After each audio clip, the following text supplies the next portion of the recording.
Nah, begitu, teman-teman. Jadi, hamas itu ditinjau dari bagaimana suara ketika kita mengucapkan suatu huruf itu udaranya atau angin yang keluar dari mulut kita itu deras atau tidak dari paru-paru kan memang udara dari paru-paru ya, jadi paru-paru ke tenggorokan lalu keluar ke mulut kita itu deras atau tidak. Nah sedangkan jahar itu adalah ya jahar itu artinya jelas, makanya mujahir atau mujahir kan orang yang terang-terangan melakukan kemaksiatan itu namanya mujahir, itu dosanya sangat besar. Nah jahar di sini berarti jelas. Kita ambil dari mujahir tadi ya. Mujahir itu berarti dia isim fa'ilnya, sedangkan jahar di sini adalah masdarnya.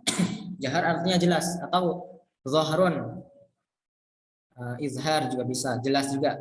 Makanya izhar itu jelas kan bacanya, meskipun dia ada sifat gunahnya di situ. Insya Allah nanti kita akan bahas tentang gunah pada huruf nun dan mim. Nah, di situ nanti izhar juga ada sifat gunanya. Nah, kita fokus ke jahar dulu. Jahar di sini kebalikan dari hamas. Apa itu jahar? Jelasnya suara pada pendengaran disebabkan tertutupnya dua pita suara.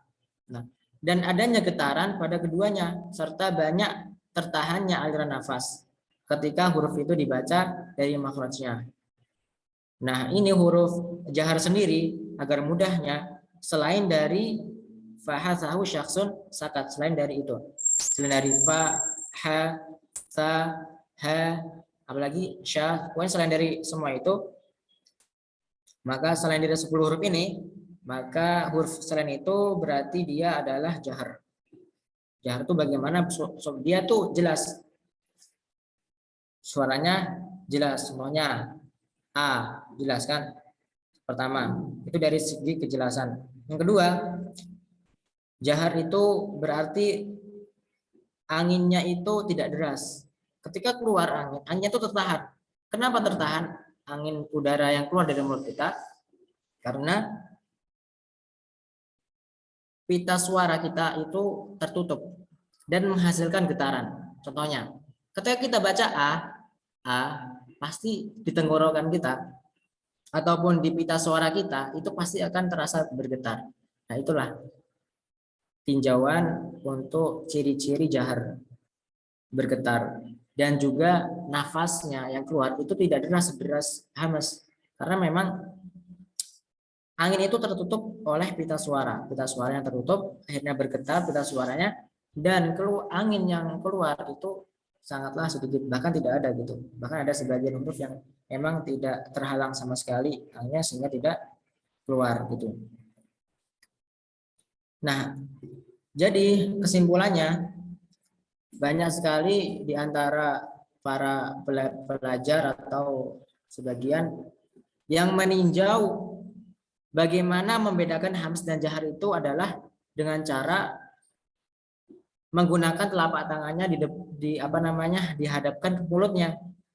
Tidak salah, karena memang tinjauan hams dan jahar itu memang bagaimana ia keluar mengalir suara dengan deras atau tidak salah, tapi kurang tepat saja. Mengapa? Karena ada sebagian huruf yang sama-sama dia makhrajnya sama dari sisi makhrajnya sama, namun sifatnya berbeda. Contohnya apa? Contohnya adalah za sama sa, za sama sa, sama-sama zai sama sin, itu sama-sama makhrajnya di mana? Di ujung lidah atau lisan yang berada di bawah dua gigi seri yang berada di dua gigi seri bagian bawah, ya kan? Masih ingat kan? Dan berada di gigi seri bagian bawah.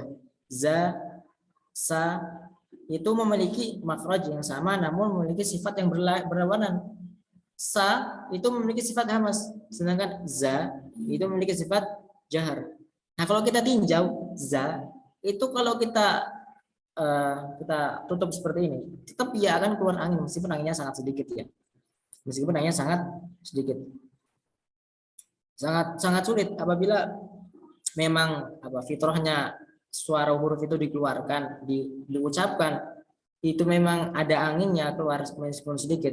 Dipaksakan untuk tidak ada angin yang keluar, sangatlah sulit gitu, sangat-sangat tidak bisa gitu kan. Jadi yang ditinjau adalah bukan bagaimana ia keluar angin atau tidak, tapi bagaimana ia pita suara tersebut bergetar atau tidak. Contohnya sa, sama sekali tidak bergetar. Kalau za,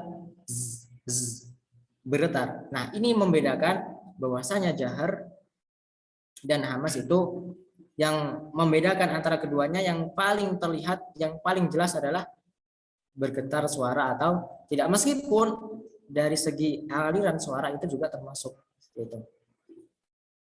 Nah, contohnya tadi sin, sa, itu dia sifatnya adalah hamas karena dia pita suaranya terbuka, pita suaranya yang pertama terbuka, dan yang kedua apa, tidak bergetar, apa namanya, tidak bergetar pita suaranya, seperti itu. Itu yang membedakan antara jahar dan hamas. Nah, selanjutnya adalah lawan, apa namanya, sifat yang kedua setelah hamas dan jahar. Apa itu? Syiddah, lawannya adalah sifat rakhawah.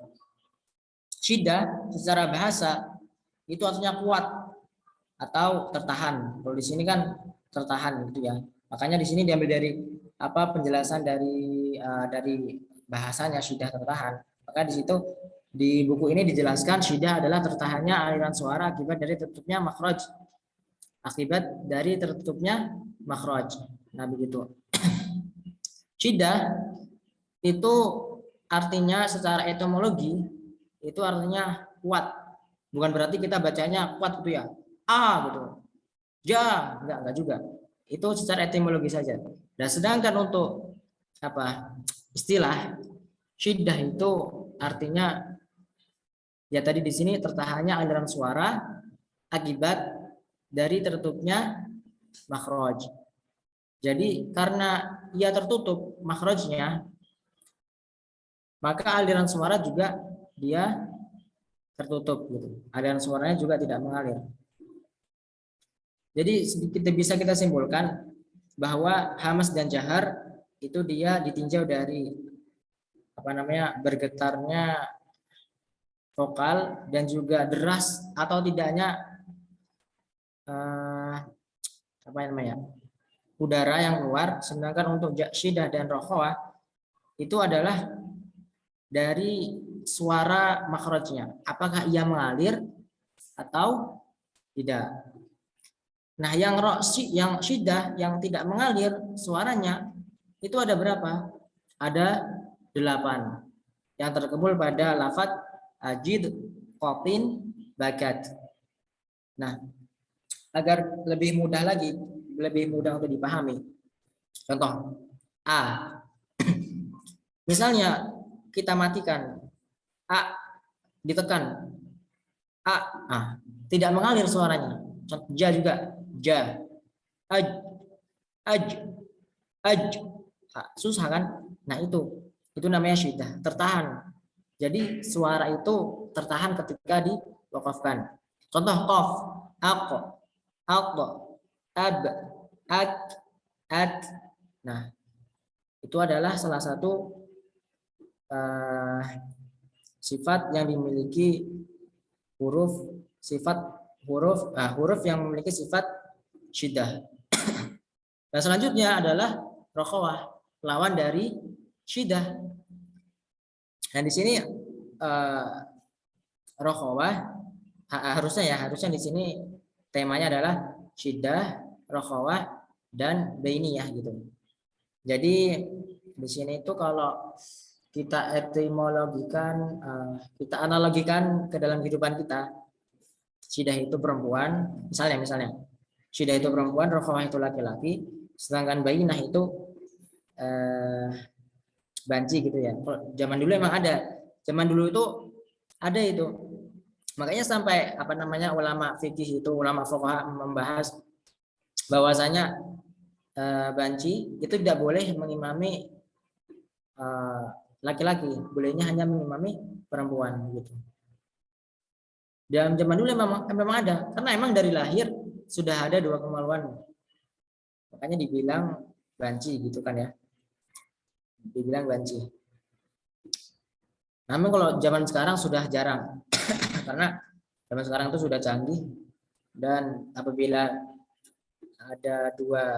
ada indikasi bahwa dia adalah memiliki dua kemaluan, misalnya bayi gitu, maka dokter sudah bisa menangkap indikatornya, yaitu wah ini bayi ini lebih cocok gennya adalah perempuan, maka kelamin laki-lakinya dibuang seperti itu. Jadi sekarang sudah jarang sekali ada banci gitu.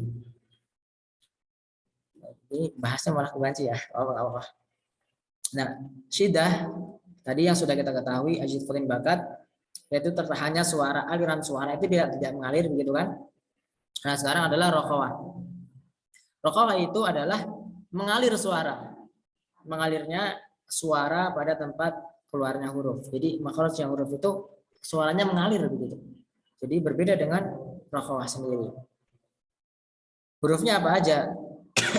Hurufnya selain ajid futin bakat. Selain ajid futin bakat apa? Contohnya kita ambil contoh sa.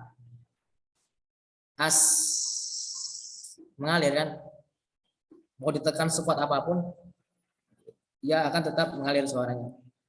As, selama apapun tetap mengalir. Beda dengan jim, aj, dia akan berhenti karena ia adalah syiddah. Qaf, alq. Paham kan sampai sini?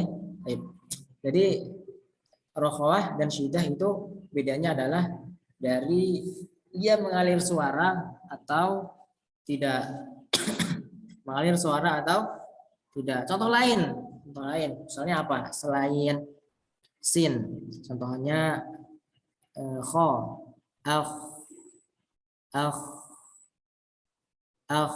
mengalir suaranya kan. Apalagi dot, do. Kalau misalnya kita salah mengucapkan huruf dot, itu dia tidak mengalir suaranya, tidak mengalir karena orang yang salah mengucapkan huruf dot berarti dia salah juga cara membacanya. Jadi huruf dot itu selain dia istiqolah, dia juga memiliki sifat rokhawah, mengalir suaranya gitu.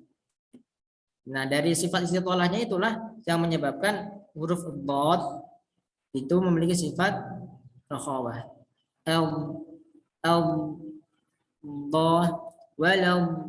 Nah, jadi proses mau menjulurnya lidah ke depan namanya istiqolah ya. Istiqolah itu adalah menjulurnya lidah ke depan. Proses dari pangkal lidah nempel ke hafatul lisan, pinggir hafatul lisan, menempel pada gigi raham yang bagian samping hafatul lisan. Ya, hafatul lisan yang pangkal lidah, pinggir lidah yang bagian belakang itu menempel, lalu memiliki proses secara pelan-pelan, dan akhirnya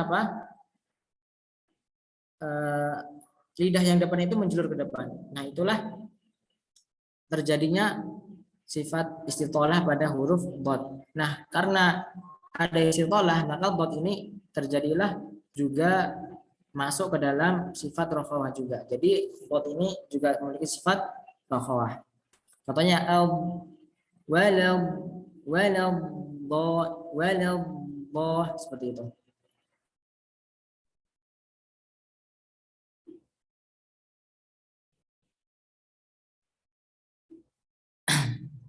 Ini ada pertanyaan. Mengalirnya boleh lama-lama enggak Ustadz? Ketika wakaf sebenarnya surat An-Nas. Nas gitu ya. Ya. Mengalirnya ya sesuai kadarnya gitu. Kalau terlalu nganu juga nanti malah jadi kayak gunah jadinya. Bilahin nas. Jadi kayak gunah jadinya. Salah ya, berarti memang kadarnya itu ngalirnya itu memang sesuai fitrahnya gitu. Jangan dibuat-buat gitu. Memang fitrahnya huruf itu memang mengalir, tapi bukan kita paksakan untuk mengalir gitu. Contohnya kita ambil contoh huruf yang memiliki sifat rokhawah itu apa?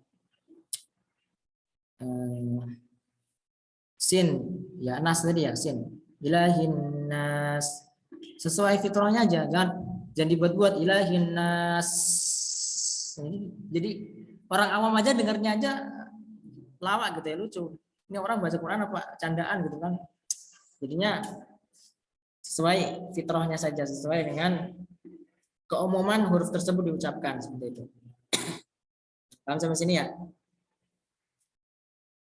Nah, untuk apa namanya? Untuk yang sifat yang ketiga, Afan, untuk sifat lawan yang kedua, bagian yang ketiga adalah bainiyah.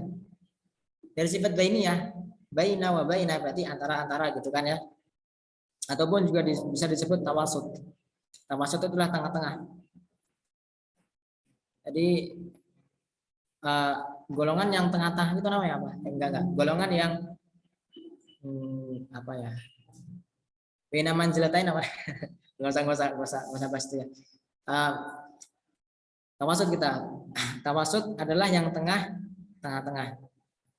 Tengah-tengah di sini maksudnya adalah dia syiddah juga bukan dan rokhawah juga bukan. Dibilang syiddah dia ada sifat mengalir, namun dibilang rokhawah ia mengalirnya tidak sempurna begitu.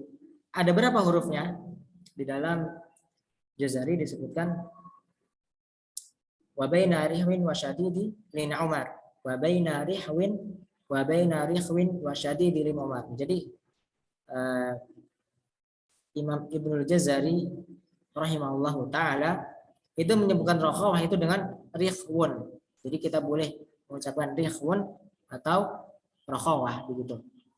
Rihwun atau rokhawah. Terserah. Enaknya yang mana itu terserah. Nah, di sini ada 5 huruf yang terkumpul pada lafaz lin Umar. Contoh la. Kalau misalnya kita baca, kita ambil contoh yang di atas tadi ya. Contohnya sin. As. Contohnya ini bukan praktek baca ya. Ini bukan praktek baca, teman, ini hanya untuk melihat mengalir atau tidaknya gitu ya. As, itu kan mengalir ya, enak ya. Contoh kalau al. Nah, di sini keluarnya aliran suara itu, suara mengalir itu dari mana? Apakah maksudnya suara mengalir itu dari lisan, dari makhrajnya? Tidak, dia keluar dari apa? Dari jauf malah. Dari tenggorokan kan, dari jauf kan? Dari jauf langsung keluar lisan. Nah, sebabnya inilah mengapa lam itu dia memiliki sifat baina wa baina, itu antara syiddah dan juga antara rokhawah. Karena dibilang syiddah juga dia bisa mengalir suaranya, tapi bukan pada makhrajnya gitu kan. Sedangkan pengertian dari rokhawah sendiri itu mengalir pada tempat keluarnya huruf tersebut, pada tempat makhrajnya. Contohnya sin, as, pasti makhrajnya atau suara mengalir itu dari makhrajnya. Makhraj sin di mana? Ya, sudah dibahas dari makhraj sin itu adalah di torful lisan yang berada pada dua gigi seri bagian bawah. Dua gigi seri bagian bawah. Pangkal dua gigi seri mana? Bagian bawah, berarti di sini ya. Ya. Bagian bawah. As. Nah, akhirnya apa? Dia makhrajnya akan tetap mengalir dari suaranya mengalir dari makhrajnya, bukan pada selain dari makhrajnya. Beda dengan lam. Lam dia makhrajnya itu mengalir dari jauh. Nah, bedanya seperti itu. Nun, an. Nah, bahkan nun di sini malah dia makhrajnya mengalir, cuman dia tidak sempurna. Coba rasakan sendiri. An dengan as, beda kan? Beda jauh. Enggak beda jauh sih, maksudnya kita rasakan saja itu sudah ada perbedaan. An hampir sama dengan lam. An ujung-ujungnya dia mengalirnya suara keluar itu dari apa namanya jauh, dan juga ada tambahan dari khayshum, karena memang nun juga itu adalah maksudnya adalah khayshum, bentuk juga dengan ain, mim, dan ro gitu. Nah kalau ain, mengapa dia baina wa baina? Padahal ya keluarnya suaranya itu mengalir dari tenggorokan, karena dia tidak sempurna mengalir suaranya. Contohnya nih, apabila kita sukunkan nih, a, a, tidak bisa sempurna kan, tidak seperti as, ad, apalagi ad, terus tidak sempurna pada huruf-huruf tersebut. Juga mim dan ro sama saja. Seperti itu.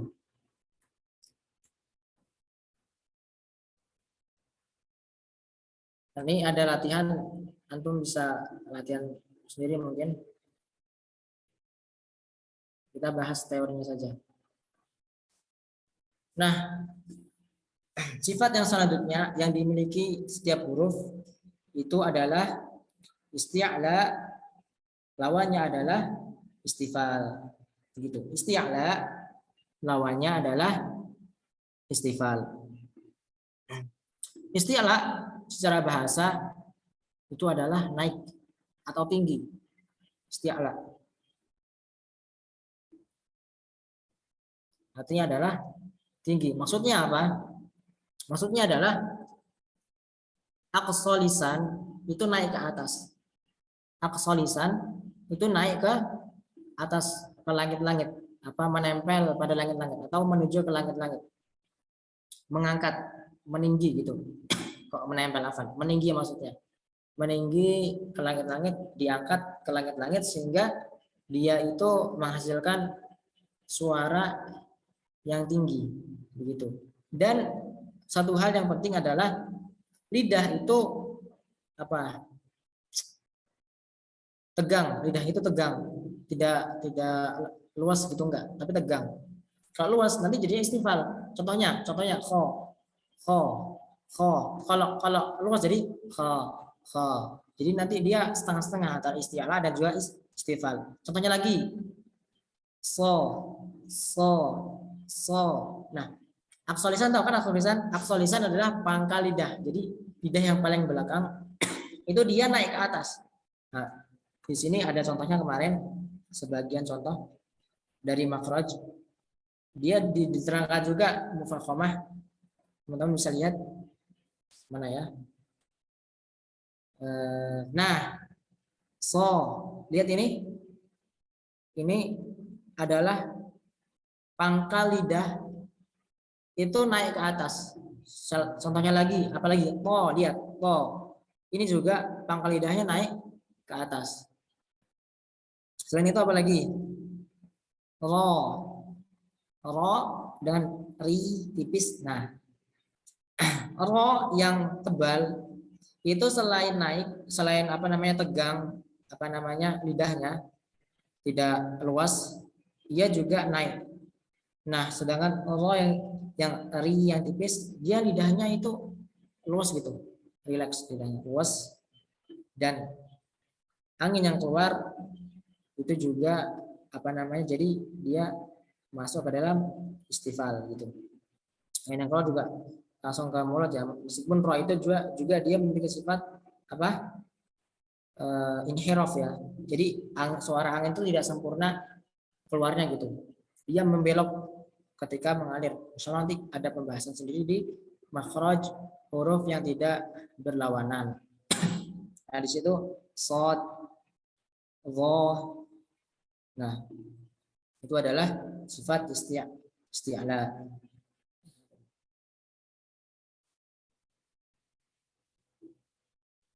Sifat isti'la. Sifat isti'la itu ada 7 yang berkumpul pada lafaz khussadatin id. Khussadatin id. Semuanya itu adalah isti'la. Pertanyaannya, ro itu kan isti'ala ya harusnya ya. Mengapa di sini tidak disebutkan ro di sini? Mengapa ro itu masuk ke istifal? Dan juga selain ro ada lam. Misalnya kita sebutkan Rasulullah, misalnya lagi minallah, banyak lagi ya. Mengapa tidak masuk ke isti'ala? Saya yang bertanya, mengapa? Pak, ro dan lam itu kok masuknya ke istifal, bukan ke isti'ala? Nah, nah di sini mengapa ro, lam, dan ada satu lagi alif, alif, alif nanti itu mengapa malah masuknya ke isti'ala, istifal, istifal? Karena yang masuk ke dalam golongan isti'ala itu adalah yang paten, yang iya itu selamanya dibaca isti'ala dalam kondisi apapun. Nah, sedangkan untuk alif, ro, dan juga lam itu terkadang ia istifal, terkadang juga dia isti'ala, terkadang dia tafkhim, terkadang dia juga tarkik gitu. Makanya huruf yang kadang-kadang ya kalau kita kita analogikan ya secara dalam sifat manusia. Manusia itu pada dasarnya ada yang sifatnya itu pemarah, ada juga ramah, begitu kan ya. Nah, kita analogikan istifal itu adalah orang yang ramah. Sedangkan isti'ala itu adalah orang yang pemarah gitu misalnya. Dikit marah gitu, dikit senggol dikit marah gitu. Senggol bacok gitu kan. Misalnya gitu. Nah, isti'ala contohnya orang yang pemarah ini. Meskipun kondisi apapun dia seakan-akan gampang marah gitu, gampang emosi gitu kan. Dia dikasarkan tetap dia gampang marah gitu kan. Dia dihalusin gitu ya, disikap halus juga seakan-akan dia tuh marah gitu. Sikapnya dikasarin buatnya malah tambah kasar gitu kan. Nah, itu termasuk salah satu analogi dari istilah. Nah, kalau orang yang ramah gimana? Ya kalau dia orang ramah itu diramahin, juga sama-sama diramahin, dia juga akan ramah gitu. Namun kalau dicari dibuat gara-gara, dibuat emosi, apakah dia tidak bisa marah? Namanya manusia ya, pasti ada batas kesabaran. Bisa jadi dia orang yang ramah pun juga akan marah gitu. Nah, analoginya seperti itu. Jadi mengapa lam dan roh masuk ke dalam istifal? Karena sifatnya tidak paten pada kedudukan isti'alanya. Jadi kadang-kadang dia bisa isti'ala, kadang-kadang juga bisa istifal, tergantung pada kondisi yang ada. Misalnya ro ini tergantung pada makhraj awalnya. Pada makhraj awalnya. Kalau dia kasroh, tentu dia dibaca tarkik gitu kan ya, dibaca istifal. Sedangkan dia fathah ataupun dhammah, dia dibaca tebal. Misalnya Ar-Rahman, tebal. Contoh lagi tipis. Nirrizqi. Jangan mirrizqi. Salah. Karena sifatnya adalah tipis. Meskipun kalau misalnya kita dibaca mirrizqi juga sebenarnya nggak mengubah makna, berarti dia masuk ke dalam jahal khafi gitu. Bukan jahal kok jahal lagi. Dia masuk ke dalam lahan khafi, bukan lahan jali. Itu tidak mengubah makna. Namun karena Allah turunkan Al-Quran seperti itu, maka sebisa mungkin kita baca semisalnya Allah turunkan Al-Quran tersebut. Nah, lam juga sama. Allah, minallah, ya. Terakhir adalah alif. Alif, pasti ada yang bingung. Alif, gimana alif itu? Gitu kan ya? Kayaknya baru dengar alif bisa isti'ala gitu. Alif di sini maksudnya adalah huruf alif yang madiyah. Tahu kan huruf alif yang madiyah? Contohnya walad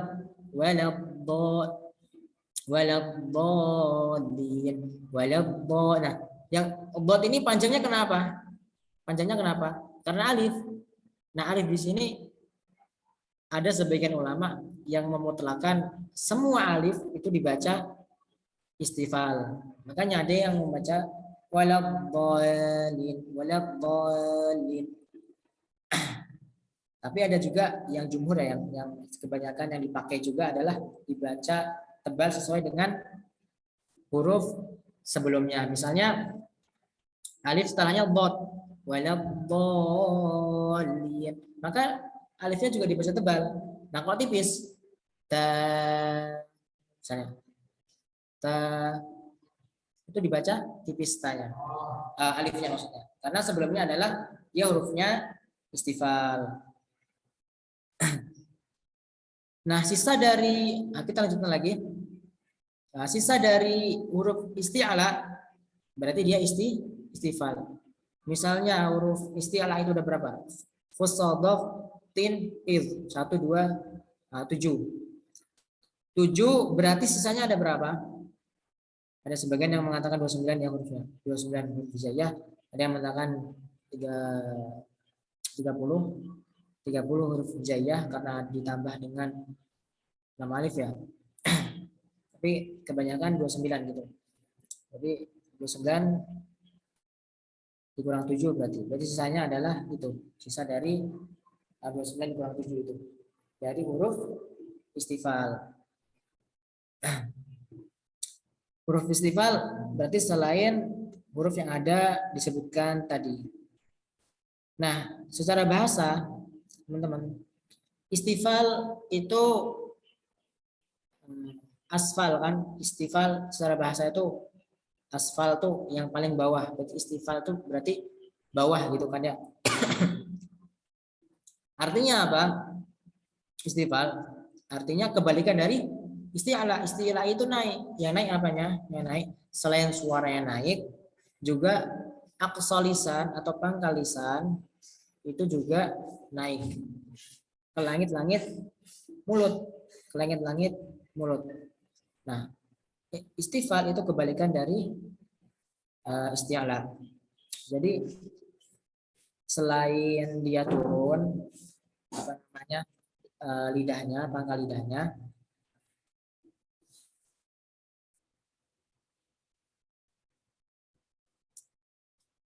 kita jawab dulu pertanyaan Afwan Ustaz, kalau huruf qaf sifatnya isti'la, kalau ketika kasroh dibaca tebal atau tipis? Qaf sesuai dengan penjelasan tadi ya, fusadaq din iz. Meskipun dia kasroh tetap dibaca tebal gitu. Nah, ketebalannya itu tergantung nanti ada pembahasan itbaq dan infitah. Apakah dia istilahnya masuk istilah itbaq atau istilah infitah? Kalau dia masuk ke istilah itbaq berarti tebalnya tebal banget gitu.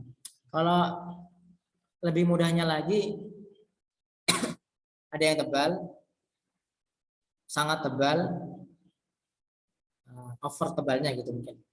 Enggak tebal biasa gitu ya, tebal biasa, sangat tebal. Bukan berarti bukan. Gimana ya contohnya ya? Tidak tebal, tebal dan sangat tebal begitu. Tidak tebal, tebal dan sangat tebal. Kalau tidak tebal itu ya istilah istifal gitu kan ya. Tebal itu ada istilah yang infitah, sedangkan sangat tebal itulah istilah itbaq begitu.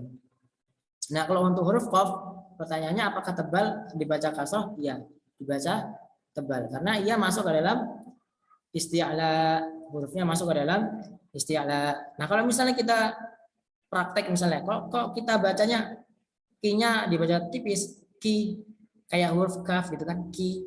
Nah, ini berarti bukan teori yang salah, tapi cara praktek baca kita yang salah begitu.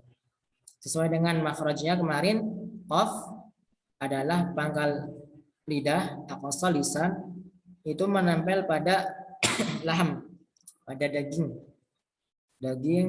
bagian langit-langit bagian belakang, ya kan? Oh, ti, seperti itu. Jelas ya? Baik, kita lanjutkan istifal. Yang sesuai tadi bahwa istifal itu adalah kebalikan dari isti'la. Berarti secara pemahaman kita yang biar mudah saja, kalau isti'la itu pangkal lidah aqsa lisannya itu naik ke langit-langit mulut, berarti istifal itu tidak seperti itu. Istifal lempang aja gitu ya, maksudnya lidahnya itu enggak kaku gitu. Nah, sedangkan isti'la itu lidahnya dia itu tegang. Kalau nggak tegang ya nggak menghasilkan isti'la gitu. Misalnya so, si, so, pasti ada apa namanya tegang, lidahnya itu kaku gitu. Dan lidah belakang naik ke atas gitu. Naik ke langit-langit tidak. Akhirnya apa? Suara itu naik. Jadi misalnya begini. Ini lidah, misalnya dia isti'la, dia lidahnya naik gini. Nah, dia suara itu akan ke atas dulu, baru ke bawah gini, ke atas ke bawah. Jadi menghasilkan suara isti'la, suara tebal. Makanya disebut isti'la. Selain suaranya naik ke atas, juga pangkal lidah naik seperti itu. Nah, istifal ini kebalikannya. Istifal itu lempeng, dia lurus aja gitu, lidahnya enggak ke belakang, dan juga suaranya juga apa, misalnya kalau istilah atas ini berarti dia lempeng keluar gitu aja, saya keluar gitu, keluar secara normal gitu. Misalnya ta, ya kan? Apalagi selain huruf 7, ta, ba, a, jadi enggak tebal. Jadi lidah itu posisinya dia relax, enggak kaku. Seperti itu. Karena anak tadi yang terlambat, jadi anak ambil waktunya sampai 11 mungkin ya. Dan kalau di buku ini terakhir ya, nanti insya Allah anak akan jelaskan juga tentang ismat dan lagi izlaq, insya Allah untuk pengetahuan saja. Itbaq dan infitah. Nah, di sini mungkin nanti akan menjadi jelas pertanyaan tadi, qaf apakah dibaca isti'la atau infitah ketika kasroh? Nah, jawabannya tadi kan tetap isti'la karena dia masuk ke dalam huruf isti'la. Nah, agar lebih jelas lagi, itbaq, kita akan bahas tentang itbaq dan infitah untuk memperjelas isti'la dan istifal gitu. Begini, kita analogikan ada 29 misalnya. Huruf ada 29 kan, 29 orang di lantai bawah. Terus lantai atas itu ada 7. Lantai atas ada 7 orang. Ada 7 orang lantai atas kan. Nah, harusnya ada 7 orang. Harusnya ada 7 orang nih, yang duanya ataupun yang Afan. Bukan 7 orang nih. Di lantai atas ada 4 orang. Ada 4 orang, yaitu kalau contoh kayak gitu jadi sulit ya. Gini aja. Nggak usah ada lagi. Gini aja yang udah. Kita di sini ada huruf isti'la 7 sifat. 7 sifat isti'la. Itu ada kalanya sifat tersebut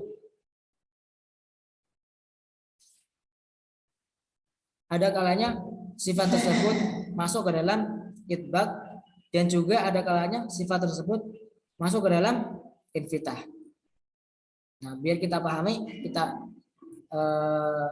jelaskan dulu itbaq itu apa, infitah itu apa. Jadi Itbaq itu artinya secara bahasa itu artinya menempel. Itbaq apa artinya? Menempel. Dengan infitah, itbaq ya menempel ya. Itbaq yang menempel. Itbaq itu artinya terkumpul sesuai dengan bahasa yang di sini terkumpul. Jadi suara yang ada itu terkumpul di lidah, langit-langit lidah, terkumpul pada langit-langit lidah begitu. Jadi misalnya kayak begini, istilah kita ambil kesimpulan istilah itbaq ya, istilah itbaq atau istilah infitah. Nanti misalnya infitahnya itu bukan istilah, itu nanti pembahasannya terakhir insya Allah mudah nanti dipahami. Yang agak susah itu memang istilah itbaq. Jadi secara contohnya misalnya istilah yang bukan infitah misalnya, istilah yang infitah misalnya, istilah yang bukan itbaq. Jadi dia naik, misalnya ini lidah pangkal lidah ini ke atas kan, sesuai dengan teori tadi istilah, dia mengalir, akhirnya suaranya ke atas dan turun ke bawah, akhirnya menghasilkan suara yang tebal. Nah sedangkan untuk istilah itbaq itu dia naik ke atas, suaranya ke atas, dan suara tersebut berkumpul di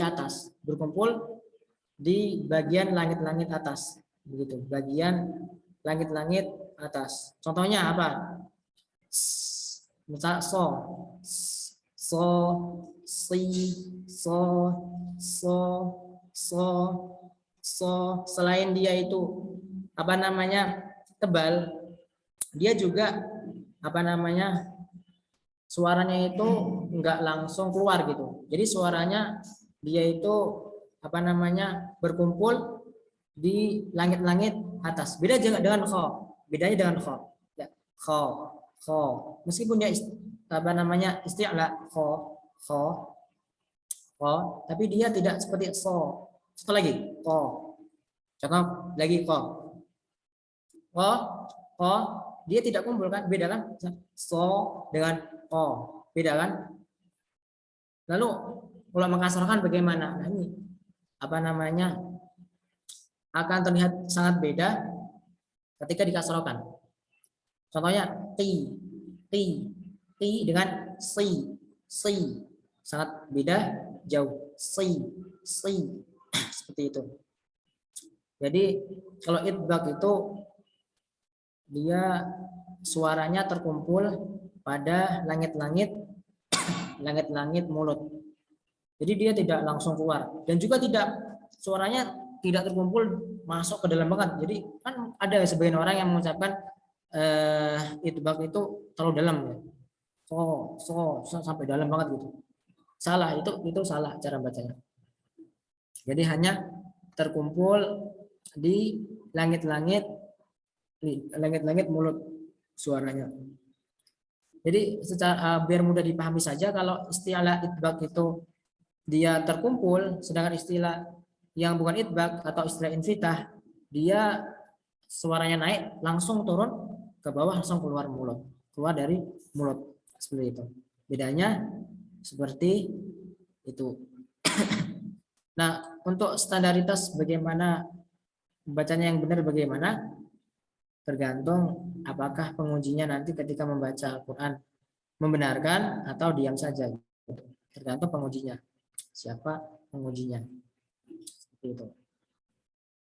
Tadi itbaq ya, sedangkan infitah itu ada kalanya dia isti'la, ada kalanya dia juga istifal. Ada sebagian isti'la yang infitah. Sesuai dengan bahasanya, infitah itu kan artinya terbuka ya. Artinya terbuka, infitah. Artinya terbuka. Artinya apa? Suaranya itu tidak terkumpul pada langit-langit lidah ketika mengucapkan suara huruf. Bedanya dengan itbaq tadi. Kalau itbaq tadi seperti so, si, contohnya lagi. Vo, terkumpul di langit-langit lengket-lengket mulut. Maka ketika dikasorkan maka akan membekas suara tersebut. Jadi wi, wi, bo, bo, bo, ti, begitu. Contoh bo, bo, bo, ti. Beda dengan qaf, kho. Hanya sekedar tebal aja gitu, nggak sampai ke taraf tingkat idbag. Paham ya sampai sini ya, insyaallah ya. Nah, untuk memahaminya lagi, kalau infitah itu biasanya dia infitah itu kebanyakan istifal. Begini aja. Infitah itu pasti istifal itu pasti infitah gitu. Sedangkan isti'la belum tentu infitah. Isti'la belum tentu infitah dan juga isti'la itu belum tentu infitah. Idbag itu pasti isti'la.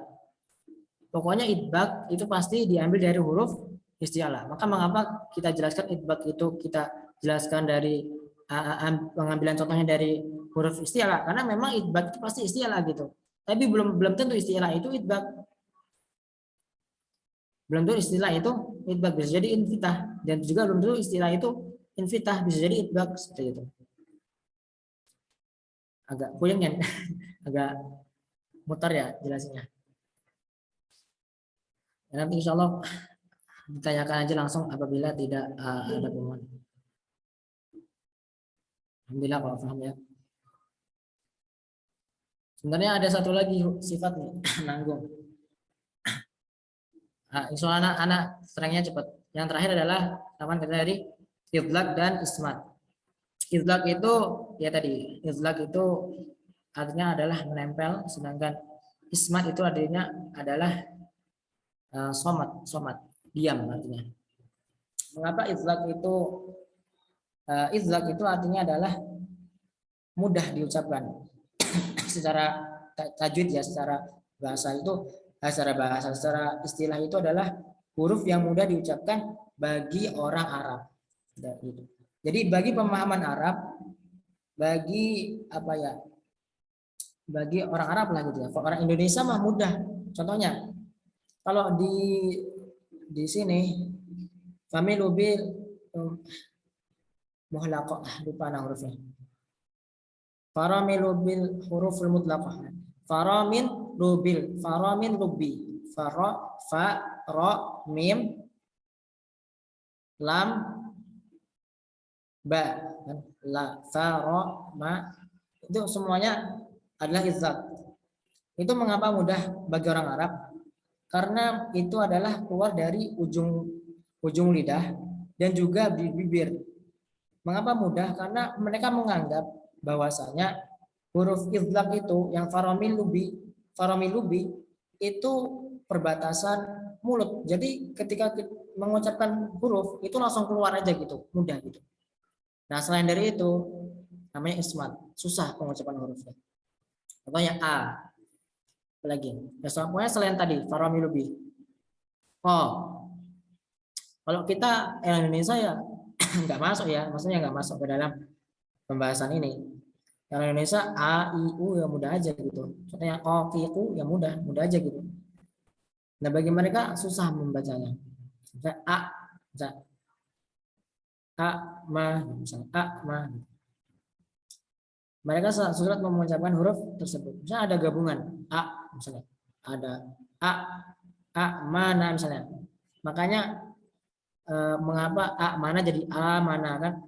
Karena susahnya orang Arab itu mengucapkan huruf tersebut seperti itu.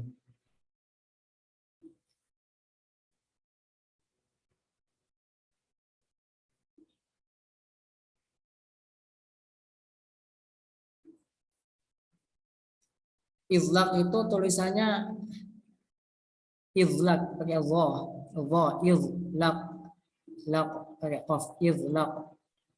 Ismat alif, shad, mim dan ta, ismat gitu. Somatun. Hadisnya apa ya? Somaton, somton, diem artinya kan. Tutup mulut berarti kan somton. Mungkin sampai situ aja, sudah 9.15. Takutnya kalau malaman. Ada pertanyaan? Afwan Ustaz. Ya. Ada Ana mau bertanya.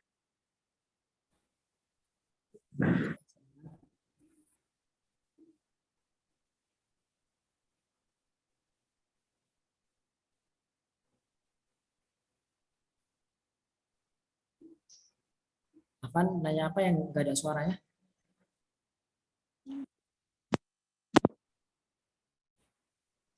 Afwan Ustaz, gini, kenapa ya pada saat mengaji terkadang itu tidak sengaja hurufnya mengalir ke hidung. Jadi biasa Ana ditegur sama Ustazah, katanya saya pakai suara hidung gitu kalau mengaji. Kenapa ya? Oh, ya kebanyakan memang begitu ya. Maksudnya kesalahan dalam membaca itu adalah kita mengucapkan makhraj suatu huruf pada suatu huruf yang makhrajnya itu tidak tepat itu. Misalnya seharusnya bukan khayshum dibaca khayshum. Ya jujur aja, Ana juga terkadang masih lewat hidung juga gitu. Jadi memang ini butuh butuh latihan yang sangat gitu. Apabila memang orang tersebut belum terbiasa untuk mengucapkannya. Latihannya bagaimana? Yaitu latihan. Ketika kita membaca Al-Quran itu hidungnya ditutup. Apabila ketika hidungnya ditutup, kok mengubah apa namanya suara, nah ini berarti kesalahan di situ. Misalnya suaranya yang bukan khaysum kok berubah gitu. Maka apa namanya ini yang perlu diperbaiki. Terus latihan dengan ustazahnya, latihan dengan ustazahnya, minta bimbingannya, apa namanya, terus latihan misalnya kalau ada waktu senggang gitu, latihan baca huruf hijaiyah sambil ditutup hidungnya agar bagaimana kita tahu kadar kesalahan kita. Misalnya ini sudah ada pembaikan ini. Ketika ditutup hidungnya, oh hurufnya tidak terlalu kuat dari hidung. Nah, ada kemajuan. Pelan-pelan, insya Allah bisa gitu dengan tekad yang kuat. Gitu. Baik, syukron Ustadz. Nah. Ada lagi yang mau bertanya? Oh, untuk ujiannya. Ujiannya insya Allah nanti ada 10 soal ya. 10 soal. Mudah insya Allah mudah. Anak ya, mudah insya Allah. Yang penting dipelajari aja yang sudah kita pelajari. Insya Allah nanti masuk semua. Jangan lupa penulisnya dihafal. Insya Allah nanti akan saya tanyakan penulis buku ini siapa. Penulis buku ini untuk sebagai ajang kita beradab dengan buku ini, yaitu mengetahui mu'alifnya siapa gitu.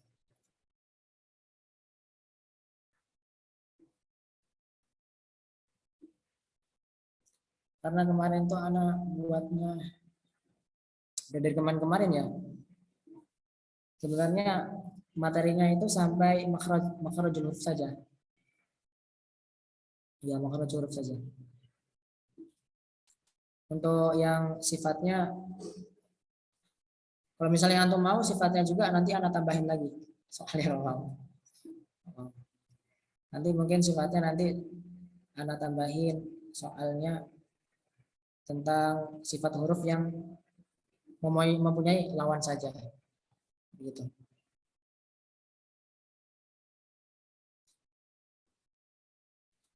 Oke, kalau nggak ada pertanyaan kita tutup dulu sampai sini. Kita tutup dengan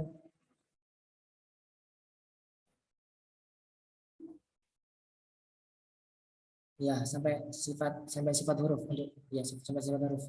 Soalnya yang tambahin sampai sifat huruf dipelajari. Jangan lupa juga adab-adab dalam membaca Al-Quran ya. Waktu itu udah nasar, jadi dipelajari juga tentang adab-adab membaca Al-Qur'an. Ada pertanyaan lagi sebelum mana tutup? Enggak ada. Baik, kita tutup dengan doa kafaratul majlis. Subhanakallahumma bihamdika asyhadu an la ilaha illa anta astaghfiruka wa atubu ilaik. Wassalamualaikum warahmatullahi wabarakatuh. Waalaikumsalam warahmatullahi wabarakatuh. Syukran Ustadz.